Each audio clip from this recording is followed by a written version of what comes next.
Правда ли, что есть какая-то вот даже конкурентная борьба между руководителями муниципалитетов, кто же возьмет на себя вот эту миссию? Это же миллиардные инвестиции, мы понимаем. Ну, я уже сказала, да, инвестиции на самом деле ожидаются, и они будут.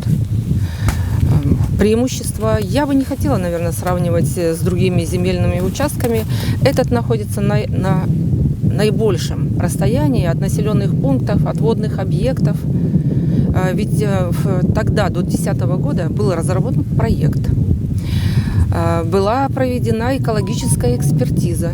И мы понимаем, что сегодняшний проект, который будет разрабатываться, это уже будет совершенно новый проект, поскольку за такое продолжительное время внесены существенные изменения в законодательство. И вопросы экологии, они вопросы очень важные, нужные и острые.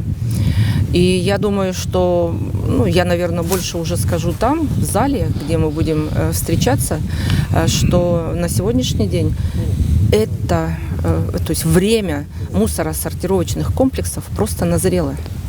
Дальше мы не можем так.